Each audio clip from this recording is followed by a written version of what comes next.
Hey, good evening, everyone, and welcome to the Ekabo Home Financial Freedom Mastermind Group. Super excited to be joining you guys on the 1st of March, which officially marks the third month of the quarter, right? The first quarter of 2023.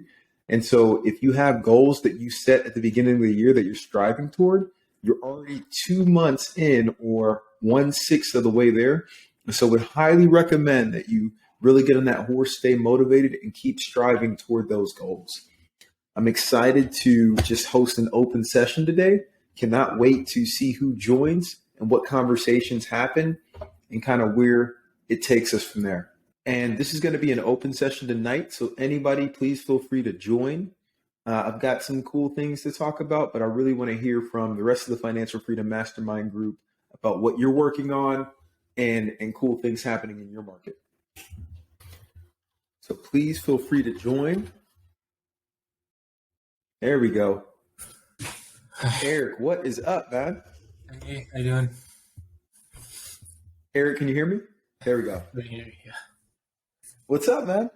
I'm good. I'm just kind of getting the final touches on the Airbnb setup. So. Finally, I've been waiting for the text like, hey, it's live. I want to see the link. I'm going to believe it when I see the link live. Yeah, it should be this weekend. Nice. It's the end of this weekend.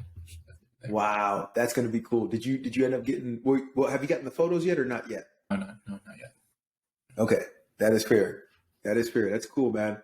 On that note, I got some pretty cool news or software that I'm getting ready to take live for some of our properties.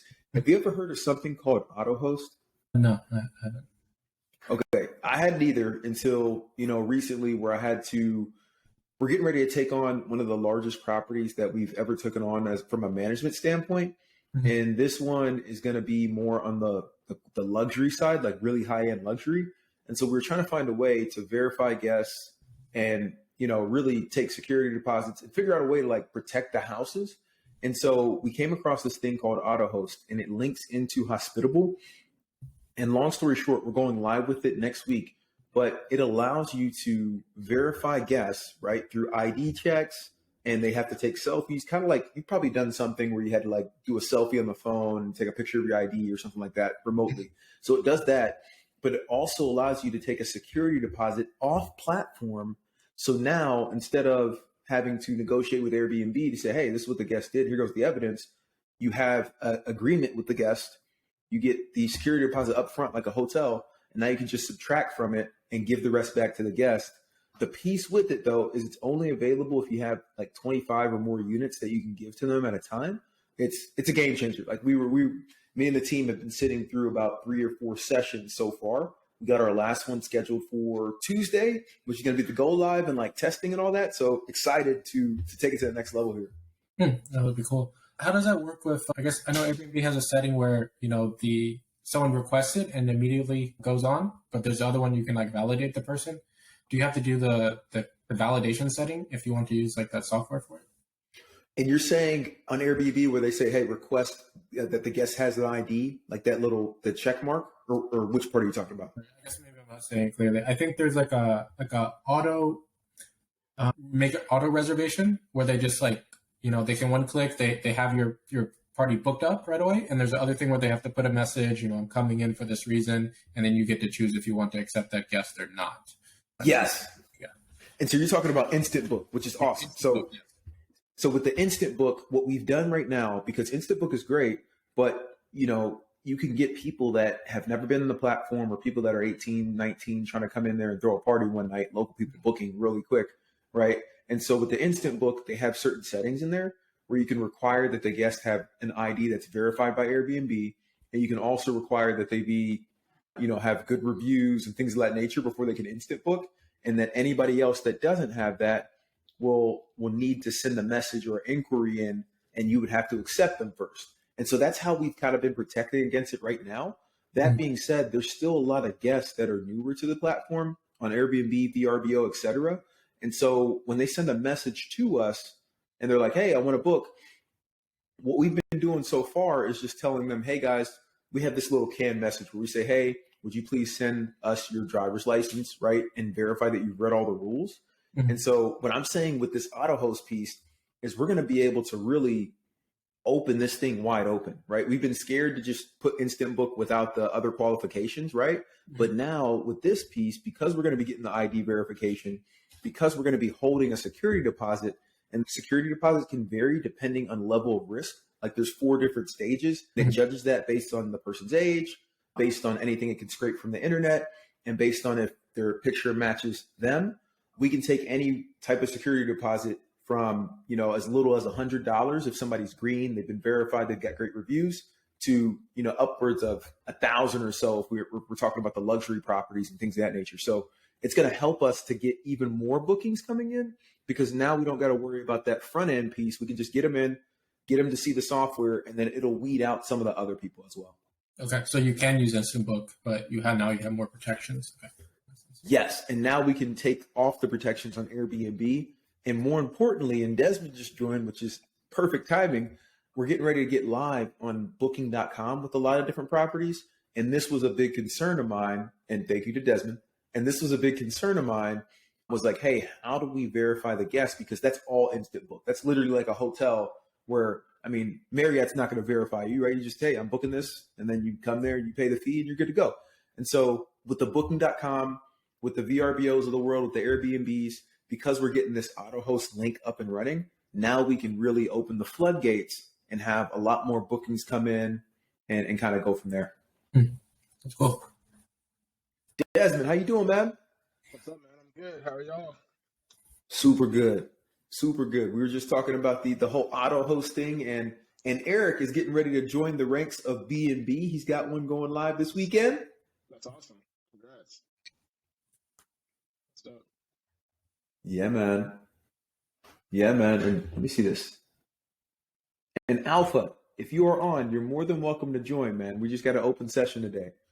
But when you look at just the market in general and kind of the busy season for B&Bs, Desmond, I know you've been feeling it, but March through September is the huge season in Metro Atlanta. So be ready, start raising your prices, right? This is a perfect time to start trying out the cleaning prices and things of that nature, because it's going to get busy very quick. And I've started to see people starting to book out kind of that spring and summer. Mm-hmm. What are you seeing, man? I'm excited to see that. Let me see. So I've had my first consecutive vacant days today. So yesterday and today, one of the apartments is been vacant. So I'm wondering, man, I need to lower the price or something. No, but it's been cool. January and February pretty booked up. I'm curious to see how it does going into the summer. But yeah, man, I'm trying to start thinking about the next property and what I might want that to look like, what I'll kind of be able to afford, where that cash might be coming from. But yeah, otherwise things are good. I'm curious to know about the auto host piece. If you had looked at other softwares before jumping into that, right? Because I know that you said that they, kind of require you to have 25 properties or more, right? So I'm wondering, had you kind of dove into some other ones to kind of compare, or not really? So the piece with that one is I was looking for something that could integrate with Hospitable, right? And so I went straight to their app section, was like, hey, help me. How do we verify guests and have it all sync through this? Because I don't want to have another system. And so, no, that was the first one that I saw and started doing research on and saw okay, this is a pretty reputable company. But as an off-spin of that, when I started kind of looking into other softwares to compare the pricing, I realized that a lot of them kind of connect up to it. So long story short, AutoHost is the one that requires you to have at least 25 or more units. But there's other systems, and I'm blanking on the names right now, and I can look it up. But there's other systems that can do a little bit less, but they kind of link into it as a back-end app, if that makes any sense. Okay. But yeah, there should be other systems that can handle that piece. But I can tell you what we were doing beforehand is just taking IDs via email and making sure that, it matched up and that the people were of age to book the place. And so with that said, right, it's not just you helping out with the management, right? I saw on some of your B&B listings, it's Dominic, and you have some other folks, I guess the owner as well. So are there do you have one person kind of being the point person for like making sure like the guest is being verified and whatnot? Because it almost sounds like at times you'd be like chasing the guest around, saying, "Hey, like Dude, can you send your ID or whatnot?" you are 100% correct. And at times it is like that. Like we're like, hey man, Yeah. and you know we got that 24-hour thing where if somebody's pending, you've got to cancel them within that time. Right. And so we'll give them a couple shots. But to answer your question, it started out with just me. And I Mm, realized very quickly after we got to like 5, 4 being mine, another one under management, I was like, hey man, I'm not gonna be able to help any clients from a realtor right. perspective, but keep going Right. like this. And so from there went to being able to have one person, which is Dom that you mentioned, and he's the Mm-hmm. guest experience manager. So now he's the point person for all of this. I meet with him once a week. I kind of jump in if there's something like, huge, like, hey, this person requested to book for 6 months. I was actually talking to somebody earlier who's at one of our places, and they're like, hey, can we extend for another 6 months? And they got great reviews. I'm like, Wow. heck yeah, but this place is booked, right? It's booked like right after you. Wow. So I'm trying to work them into another one of our proproperties, I was gonna and they're say, looking at it or right now. do you go cancel that next guest, right, for that 6 month, but then your I'm super host tough. status? That cancellation, man, because it's not just one. It's like over that period, there's a VRBO, there's like 3 Airbnb bookings. And I'm like, hey, man, we we can't do that. But Yeah. there's other homes that we just listed that are close, maybe 10 minutes away, a little bit Yeah. further out. But I'm like, hey, if you want to book here for say 2 months, then we can get you back over here. So I'm trying to work that piece. But long story short, that's where I'll step in. But now underneath him, because we've grown so quickly, I've got 2 VAs. One that's based in Pakistan that works Wow. from 4 a.m. our time until 4 p.m. And then he kind of handles the 4 to 8. We need to get another VA at some point to handle that little time frame. And then we have another VA that's based out of Philippines, right? Who's awesome. Wow. She just Okay. came on board That's like cool. last month. And they're the opposite schedule of us. So she works from 8 p.m. until 4 a.m. And the other person takes over. And then Dom kind of works that 4 to 8 p.m. where everybody's checking in.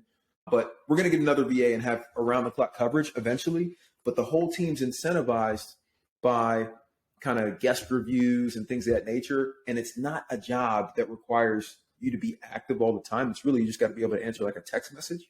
And so Right. these VAs actually enjoy it once you teach them the processes. And now Dom's the one teaching them because I taught Dom.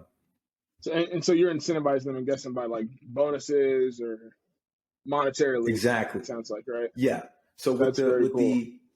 with the VAs, right, there's a set payment per month, right? Or payment per week, sorry. So where it's like, hey, you got something coming in. And at the end of the month, and you just reminded me, I actually need to send that out. But at the end of the month, I look at how many 5-star reviews we had across the platforms. And that's the bonus, right? You get X amount for how many 5-star reviews. Everybody's Right. incentivized off of that. And then Dom, who's my guest experience manager, is not getting a set payment. He's incentivized over the overall dollar volume. He gets X percentage of the overall dollars that we bring in as a management company. I've been in sales for a long time. That always worked for us when we were in healthcare Mhm. sales. And so it's like, all right, how can we make sure that everybody's bought into this because you're getting X percent of whatever we bring in?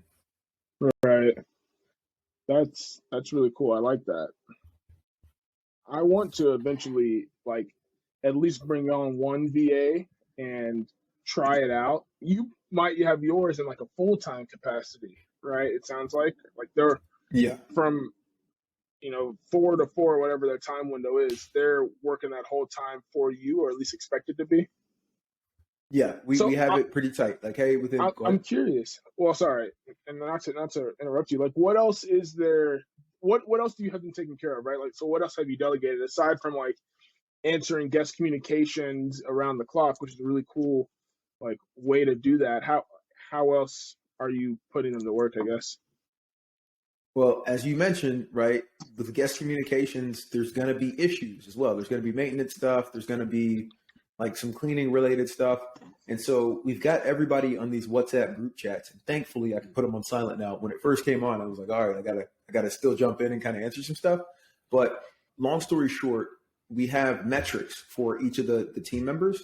And for guest experience, the metric is 20 minutes or less. You need to be able to get responses back. And that's kind of long, but 20 minutes or less, just in case there's like internet or something, you got to get a response back. And so anything above that, we're like, hey guys, and kind of making sure that people are back on it. But to answer your question, They're the point person for all the guests. They're answering any inquiry questions. They're able to accept, deny. They're asking for the IDs right now, but the auto host is going to make that so much more seamless because now we're just going to get an automatic, verification or not. We can just decide on that. And then if there's any maintenance related items, they're taking a screenshot of that, letting us know the address and putting it in the maintenance chat so that my maintenance manager can act on it and start, figuring that piece out to get it fixed. And then we have the cleaning chat, right? So if somebody's checking out early, they can send a message so that the cleaners can get in there early if they want to. So hopefully we take the next person early and get some more dollars from there. And also if there's any cleaning related mishaps where somebody comes there and they're like, hey, we can send it to the group and kind of go from there. So those are the real main pieces that they're handling. Also, the overnight piece was huge because, people will come in at like 2 or 3 a.m., forget their code and then try to blow your phone up like, hey, I can't get in, right? So they're able to remotely unlock because we've got them set up on all the locks as well. So if somebody needs that or a code deactivated or something of that nature, they can create the codes and unlock it for somebody. That's huge. I feel like that's like huge. Like, and I was saying this on Thursday, dude. You're starting to, become like a Vacasa, right? Where they have 24/7 support, and like you would expect that, right? And that's totally what guests expect, right? 24/7. And luckily I consider myself a night owl, and I'll be up at like weird times of the night. But I've had guests call me 2 or 3 a.m. I had a guest who got locked out at like midnight. Right. And luckily with me living on site as well, it makes it much easier. I send Abby down because we don't want them knowing that we live here. So I send her as like the house manager who lives on site. Right. But that's been super helpful. But in the future, I feel like it's crucial to have that like VA piece and having them be able to do the unlock. I feel like that saves you from a lot of like headache or like bad reviews on B&B. That's sweet. And literally what you're saying, like it's just taking it one step at a time, right? The first piece was the cleaning, right? Getting that piece going. And then, hey, I guess experienced manager that can help alongside. And it wasn't a lot of money to begin with, right? It was like, there's 5-6 properties, but you're learning and, we're going to grow, right? Just believe the vision. We're going to grow. And now it's like, okay, hey, we grew and it's good. It definitely works. Nice. And you've had them on for a while? Yeah. So this has been since, I want to say I hired my first guest experience manager in it was May of last year. You know what happened? Was it May? It may have been April of last year. And then I hired a maintenance manager in May of last year. And the reason I got both of them on board and said, you know what, I need to give them percentage is because I was in Chicago with my girlfriend at the time, just hanging out. And it was in May, so all the summer kind of kicked in, and literally 3 HVACs went out. Like, I don't know, 3 HVACs, they were working fine, 3 separate calls.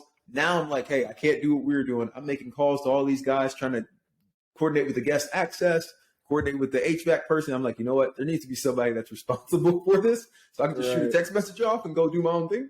And so it's expanded and grown to that point. But literally, you just got to start by being comfortable delegating one task, and then the next, and then the next, especially as you continue to grow. Right now, it's fine because you're on site.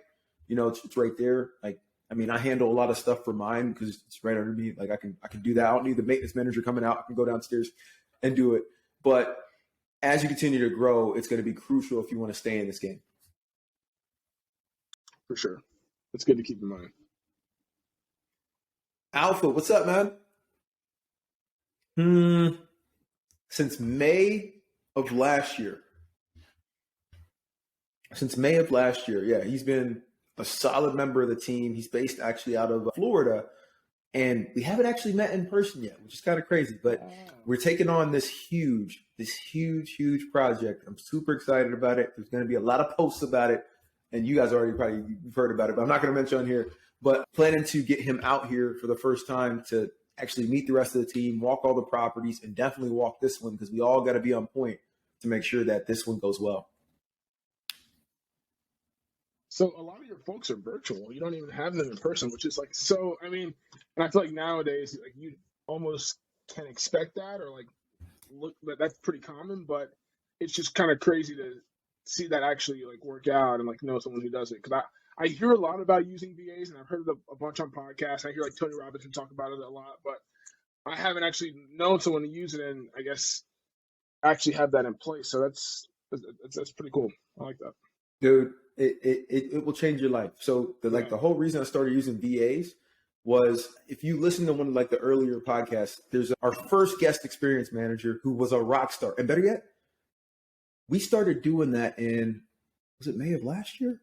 It might have been the year before that. But either way, our first guest experience manager who is a rock star, or maintenance manager who was a rock star, his name's Marcus Mayfield. He's a former veteran or is a veteran. And he owned a couple B&Bs. He does a lot of event spaces, and he's moved fully into that like event space field. He's got like 5 or 6 of them, and he's crushing it.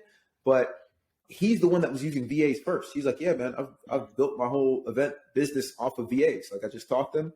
Yes, is it a lot more work up front? Sure. But once you get your SOPs in place and you start teaching them to update it anytime you give them new information, that's when it really starts to take off. And so last year I made the commitment, just one little piece. I said, you know what? One of my goals for 2022 is to use a VA, right?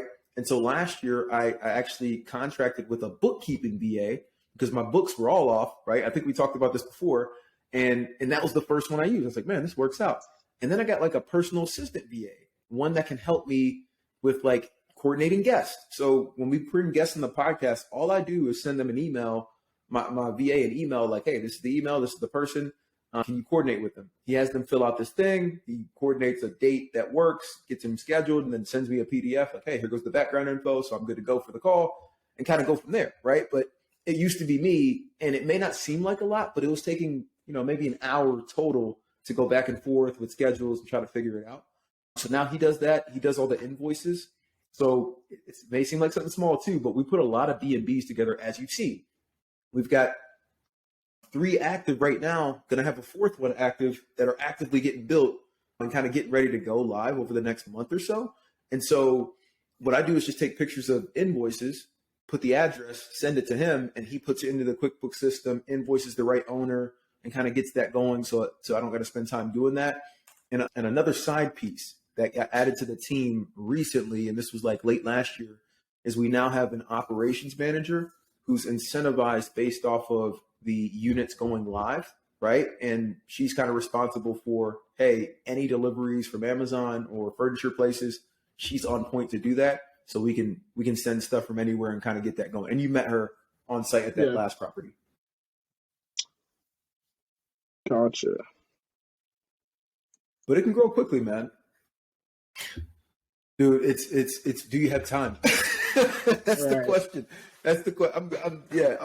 I like doing this. This is fun, I'm not gonna say I'm not gonna do that down the road. Who knows? But this is fun to me to be able to collaborate with you guys who are actively in it, right? And we can just keep pushing each other to get better and better and keep growing. Because I don't know if you've seen, but a lot of people I'm part of a couple of those Facebook groups, and a lot of people that were doing rental arbitrage and things of that nature in the city, they're running for the hills, man. They're getting out of here. And so whoever's left over, like the people that are left standing that have solid reviews and solid properties, I think we're going to continue to crush it for years to come. Yeah, for sure. I hope so. Now that I'm trying to build up those reviews. And I just wanted to go back to the bookkeeping VA piece because I'm curious about that. And that's something I've been kind of slowly thinking about as well, as I've started to like get tired of logging in this Stessa and seeing something categorized wrong and having to change it and whatnot. I've just been thinking about having someone to like make sure that, categorization is right. And maybe even like I can send the receipts to and like log them in for me. How did you get started with your bookkeeping VA, and like kind of what were some of the tasks you were having them do? And like, I guess another question would be, at what point did you feel like you needed that, right? And like, at what point, or maybe even how many properties did you have when you got that? Yeah, and I'd be happy to share the contact info with you. You can connect with him. He's based in Pakistan, works hard. He actually is attending Harvard online right now. Oh, shit. I think he's going to be graduating soon. He's a sharp dude. Wow. But it was after when I realized that we were going to really build up this short-term rental management business, because in 2021, I just had my couple and then I was managing like 2 others. And I was like, okay, this is cool. But then early 2021 or early 2022, it started picking up pretty quickly. And that's when I was like, hey, I need to actually get some help because this is all going through the same account. Like I know this is wrong. I definitely do. I don't do this with any of my other properties, but I was expecting to just use this LLC for my properties, and all of a sudden I'm using it for everything. So I'm like, okay, this isn't good.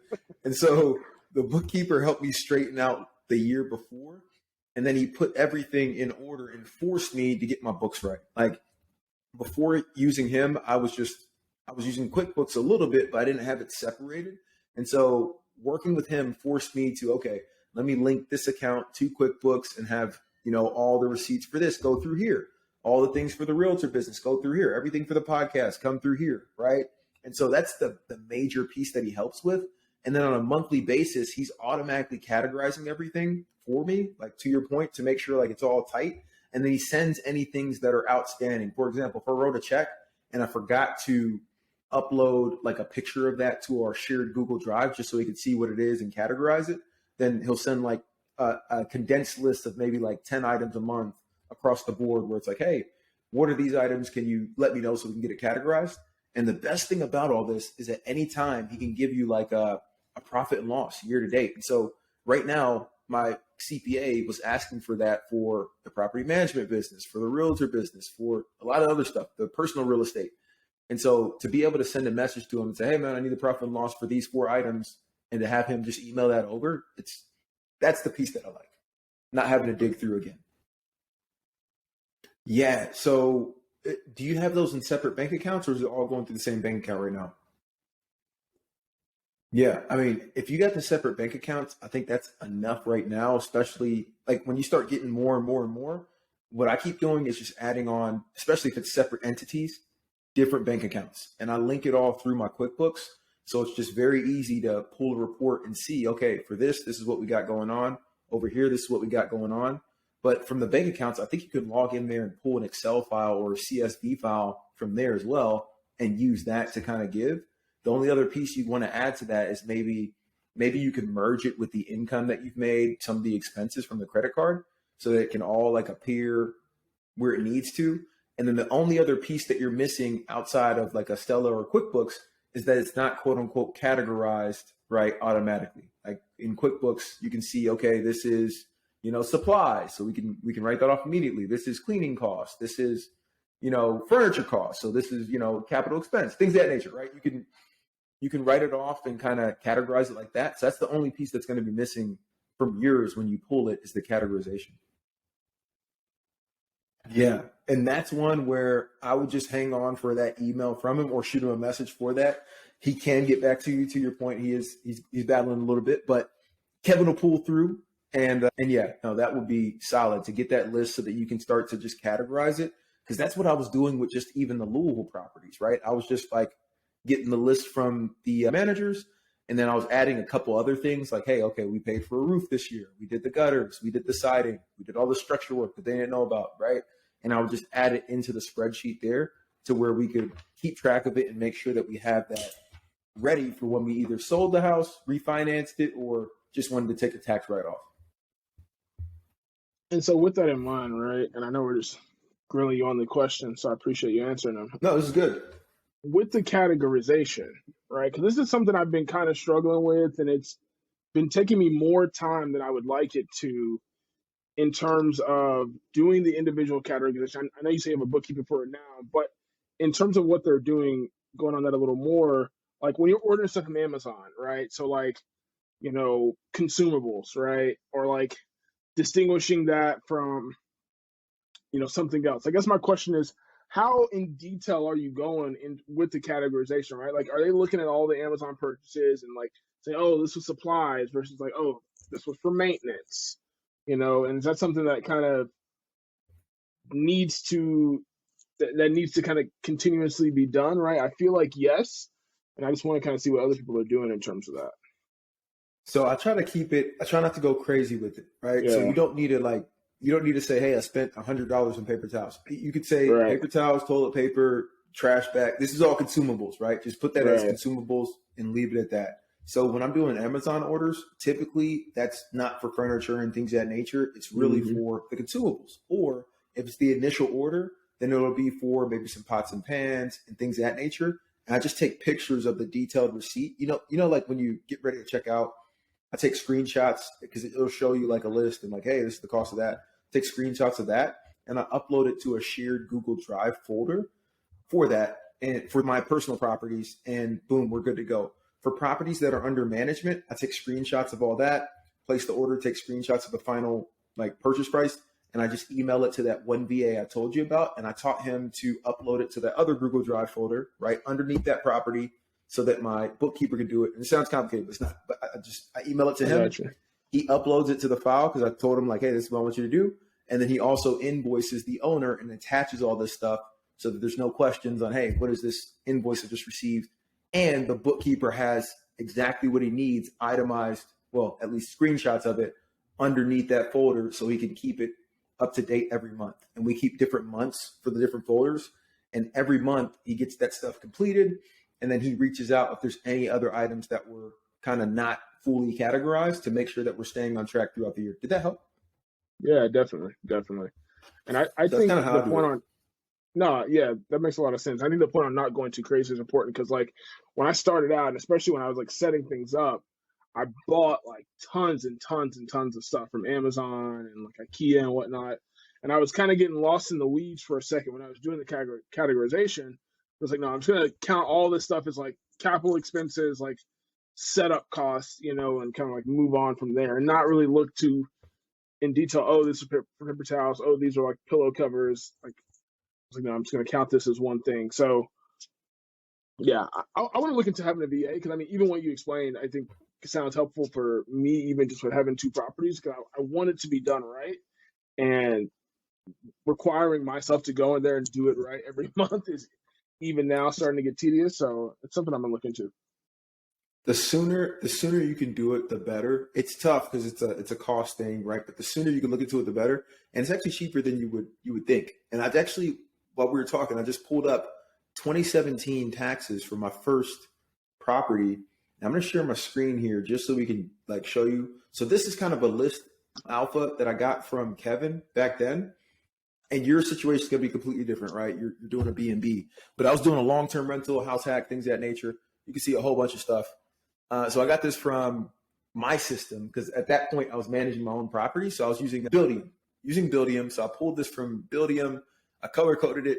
And I just asked him like, hey, man, what are the different things that we need, right? And so Desmond, to your point, this is keeping it super high level. Hey, maintenance repair. And I put these other pieces for like me, like, hey, this is what I borrowed. It's cash I put in, rent collected from tenants, all that stuff. And so I was just kind of putting it all together. And I just categorized it like that and sent that to him so that he could knock that piece out. And then I put like personal expenses because I didn't have everything separated at the time. So like, hey, I paid for this on my card, so it's not in the system, but it is for the property. Can you help me out? And that was how I got started. So you don't need it to be crazy. Even if just getting like the information from Kevin and kind of just putting together a key that's going to help you out, and then just categorize it as quickly as you can. Sure. See, I haven't even jumped into. Sorry, go ahead, Alpha. Go ahead. Yeah, and I think it was the other address, right? Can you text it? Can you text it to me? Okay, yeah. Yep, I'll take a look. We're doing a little CSI work. But no, I just sent you the categories as well. And yeah, it doesn't have to be crazy, man. It does not have to be crazy. Eric, what are you thinking about all this? You haven't dove into all the categories and stuff. You're probably buying stuff on like 15 different cards. But what are you thinking right now? I'm like, I got a separate credit card and a separate bank account that I'm using for it, but I haven't dived into what I need to do. So I'm just worried about how difficult it might be to unravel that later. It's not too bad. Hey, come on now. The main piece is, one, you've got the whole year and you've got busy season, so we don't got to worry about this yet. We're worried about last year because we were all collecting money and now tax season's here. But two, the main piece is just getting up and running, man. So I can't wait to see the photos and things of that nature after it is up and running. I think that you're going to crush it because, dude, every time I'm around that area, I keep seeing more progress with kind of those. Is it going to be townhomes? The townhomes, yeah. I think they got a lot of the framing set up right now. Mm-hmm. Hey, Alpha low key wants to buy that from you, man. So hey, keep that in mind. Don't list it without talking to him first. Mm-hmm. Mm-hmm. Mm-hmm. Are you a Hey Bill too? Alpha's in Alpha. You're in East Point. Mm-hmm. Okay. Yeah, I'm blanking right now. Yeah, I know East Point. Hey, it's like it's right in that mix. Yeah. But what else you guys got, man? What's going on?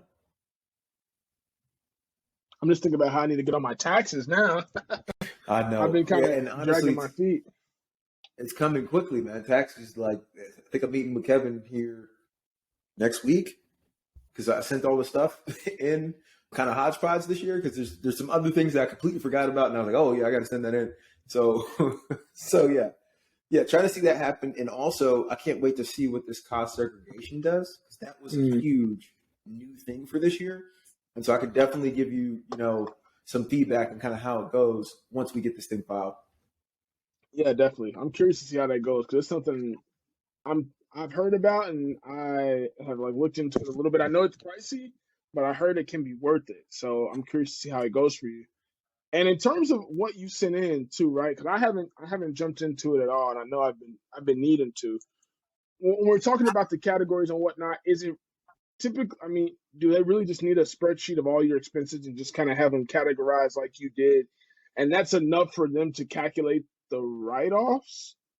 Is that right? That's pretty Or much it. If you have oh, it tight, and that's all a bookkeeper's doing, just keeping it tight. Like, hey, because you could do it, it's just going to take you probably 10 minutes every day, and nobody does it, right? It's like if I bought all this stuff off of Amazon, it's going to take me another 10, 15 minutes to categorize it myself, but so you get annoying. busy doing other things, right? And so every Right. single day, it's like that adds up. So literally, all a bookkeeper's doing is, okay, the receipt came in, categorize, everything's organized, it's under this property. Okay, next one, next one, next one, and they keep you good so that at the end of the year you have a clean book for your CPA, and now you can actually strategize with them. Now on a quarterly basis, we were having one of those gold member calls that we talked about, Alpha.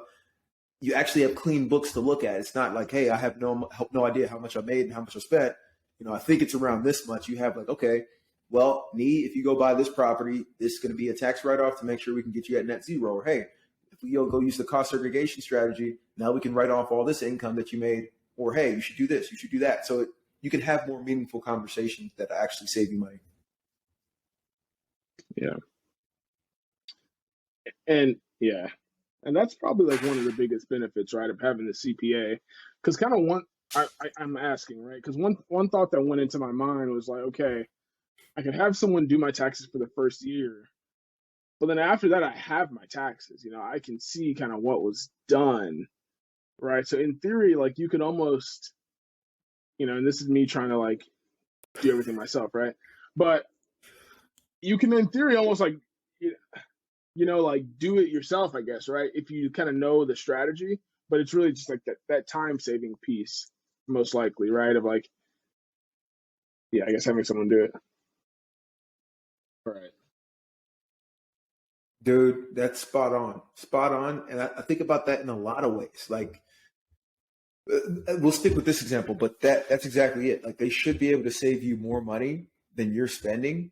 And also, like, they do this for a living. So they're constantly looking at it. And if you get the right ones, we've talked about it before, but I like to surround myself with people that are experts in their field or that are also investors, right? If you're an investor, I'm an investor. I'd love to work with you as a CPA. Even my realtor in Louisville, she's an investor. That's why we're partnering on a deal. And it's like, okay, so you understand the type of needs that we have to make this happen.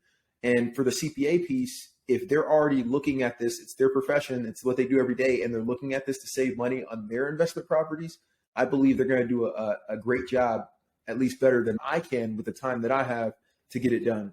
But Desmond, it's one of those things where if you just were doing, like, because I did TurboTax for the longest, right? Until I started getting more properties. If you just were doing, your W-2 and maybe stocks, that's so easy. You can do that yourself or 401k. But when you start adding properties to the mix and then you start thinking about buying more and more, the sooner you can start working with the CPA, the better, because then they keep it all clean. And they usually have some type of guarantee where if the IRS comes back, right, to any of your books, they can go and defend and protect you against that because they're a qualified CPA, as opposed to them coming back and looking at you and saying, hey, this $500 that you said you filed, where'd this come from? Yeah, where'd this come It's from? money too. Right. I got And you. that's what I'm trying to avoid, man. Last thing I need is IRS knocking anywhere near it. So I'm like, you know Right. what? I've been using a CPA since 2015, and I just have all the documents since then, and it's been pretty clean. Yeah. And you wouldn't have known to do that. You wouldn't have known to do that, right? Man, that's beautiful. And that's the piece, dude. That is the piece. That is the piece. Shout out to Brooklyn. I like that you went, back home to go get the person for real. It's like, hey, I can't trust nobody. Let me go to Brooklyn and go get it. But that's the piece right there. Literally, they should be able to save you a significant amount of money. And even taking that a step further, giving another example, Alpha, I think we might have talked about it at the time, but there was that Bigger Pockets episode where they were talking about cost segregation. It was a couple months ago. And this was like probably middle of last year. And I was like, wow, this is amazing. I definitely want to do this. I had no idea how do you even get started with this? Who do you reach out to? I just hit up my CPA and said, hey, man, I want to do a cost segregation. I got these 2 Airbnbs. What are your thoughts? He's like, yeah, I just did that for somebody else. This is the company they use. They work nationwide. Hit them up. Paid about $6,000, and they got about $150K in depreciable or like in cost segregation depreciation, right? That I can use this year. And so it's like, okay, to be able to have a professional that you can bounce ideas off of and just send something to and say, hey, I heard about this. I want to learn more. Or even like I was going to do a 1031 exchange earlier last year, and he actually advised me out of it. He's like, yeah, you spent enough money on this property with everything in there that the only taxable amount you'd have is like, 75, 80K. It's like, I would actually recommend just paying taxes on that, eating that tax, which is not a crazy amount, and being able to use the whole amount of the money for whatever you want, as opposed to, getting tied in to go and buy, a bad deal. So yeah, it's good to have a CPA.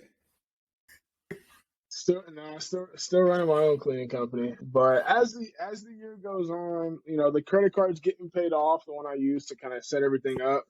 And as the year goes on, I want to experiment with the cleaner and, have one come in and, do a full due diligence with them, like stick with them for at least a month and like be able to train them on the practices and whatnot. Because it's going to come to a point, right, where I'm looking about the next crib. And then once we move out of this one, deciding if I want to keep it a short term or, move it to long term. If I have a solid cleaner, I think that I could reasonably, keep it a short term and keep that money coming in. Because like looking at this past month of February, I don't ever want to give up the short term game. Like it went well in February and January didn't do bad either. So now that I've gotten a little taste of it, I'm like, man, like I want to do whatever possible to keep this going. So over time, I'm most likely gonna bring in a cleaner and have them, you know, handle things. How Turnify does it, where they, handle everything for you. Because if I can get that piece, that'd be great. It's clutch, man. It's clutch. But guys, anything else? We got about 5 minutes left. Anything top of mind? If you want to share me your bookkeeper's information, that would be great. Done. Yeah, let me drop that. Here, I'll actually drop it in the chat so everybody has it too. This dude is amazing. It's definitely made. And I heard the VAs, especially out of different countries, aren't as expensive, right? And it's like pretty cheap. It's don't tell anybody that. All right, don't do that. All right. yeah, it is. It is. It's compared to here, it's definitely not as expensive. And I'm gonna drop his email. Yeah, he's solid. So it's in the chat. But yeah, it's definitely a lot less expensive than you would think. And it's all about just getting rid of the repetitive tasks, right? If you can create like a step-by-step or a Loom video to say, hey, this is what I do, those repetitive tasks, now every Monday, I actually have 2 hours set aside in the morning, and it's called Delegate and Elevate. And all I'm thinking about during that time and throughout the week is like, hey, what could I delegate to somebody else to free up more time to do stuff like this, to have more calls and things of that nature, right? To do my highest and best, go negotiate more deals. Like before this call, I was negotiating a deal with a client where we're with a realtor where I think we're going to be able to get this property fully furnished and closing costs added. They were nervous about like an appraisal contingency piece. And so we were going back and forth like, hey, how do we get this wrapped up? But long story short, a fully furnished place they could get up and running in like 2 weeks. So I want to do more of that. And so there's a lot of tedious tasks that have to get done. And I'm constantly thinking, okay, how can I get this to someone else or to a VA or just record one thing to where it's like, all right, you don't got to do that again. Right. And you're talking about as a long-term rental, as a short-term rental?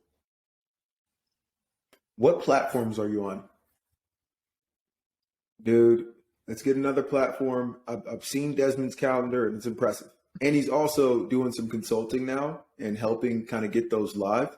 So I would connect with him because he got all of our setup. I think we set up like, don't ask me how many, but it was all I did was jump on a Zoom, click a couple buttons, and hey, I was like, okay, we're good. Yeah, bet. and by the way, I actually drove to 2 of the properties and got the letters and I uploaded it in. So like now it's ready. I'm just waiting on the auto host to go live before making that go live. But long story short, Alpha, I would get Desmond, and it's a nominal fee compared to what you're going to get for like being on booking.com because you get 3 times as many bookings, from what all the statistics say, right? And so that will allow you to raise the price on all the platforms and kind of go from there. But that's, if you want to keep it as a B&B, I would just expand to another platform. So we got to find a way to boost the price. Yeah. For a 2-bed, 1-bath, I want to say we have a 2-1. You saw the 2-1. We got that 2-1 out in Decatur, right? And I want to say we have it in between like 99 at the minimum and like 125 is the base, something like that. And then we add a little bit on the cleaning fee as well because we don't want to eat stuff there, but you can't make it all up on the cleaning fee. That's kind of where we're at. And so, yeah, if you can get another platform just to boost it a bit and just raise the prices across the board, I think that could work. Let me ask you this. What is the long, and we can get in on this note, but what's the long-term rent for the upstairs right now? Have you run those numbers? Mm-hmm. Okay. Hey, you mean Cleveland Avenue? Hey, that's it, literally. No, it's one of the things to keep an eye on because you never know when that piece can start to play in, right? Because if it gets to like a $2,000, all of a sudden you start offsetting, okay, now I can charge utilities to this person. Now I can charge X to this person, or I can charge a premium because I'm going to give you internet or something of that nature, right? So it's something to think about. But I think the first step is if you can get with Desmond and work on the booking.com, that's one I'm excited about, like super, especially right now. And as far as raising the prices, dude, if there's ever was a time, we're heading into the spring and summer right now. You just got to have a little faith, but boost that thing, man. Put it to that 99 minimum. All right, guys. Yeah, quick, Eric, you got my number too. Just hit me up, Alpha. Put yours at 98, Eric. All right, put yours at 97. No, I'm playing. No. But it'll be good. That's funny. No, I'm playing. But all right, guys. Hey, I appreciate y'all joining today. And the next 2 weeks, we're going to have a couple guests joining us. So it'll be exciting. I'll send out some details ahead of time, but just continue to really just push this, man. I think it's going to be an awesome season because last year saw a lot of these rental arbitrages leaving the city. And this year, I think even more. So anybody that's in this game, there's still so much demand for Atlanta. Like I told you, I just talked to somebody who's trying to book for and extend for another 6 months. They need to be out here for work. So it's one of those things where if you can stay in for the long term, we're going to get all the upside benefit. Please. I would recommend applying for it. They said they literally wait until the last minute before they extend and things of that nature. It was supposed to be last March, and they pushed it back. Now it's this March. I would go through the application process, especially because you're an owner occupant. You have literally nothing to worry about. Go through the application. They're going to give you a temporary short-term rental license that you can plug into your Airbnb profile until they get you approved. And then once you're approved, you just plug that new license in. You just reminded me, I actually need to renew my license, which is the renewal process is easy. You just print something off, walk to a notary, sign it, and say, yes, you want to continue, and email it in. But yeah, I would go through the process. All right, y'all. Cool. I'm going to catch you a little bit later. Talk to y'all next week. See you guys.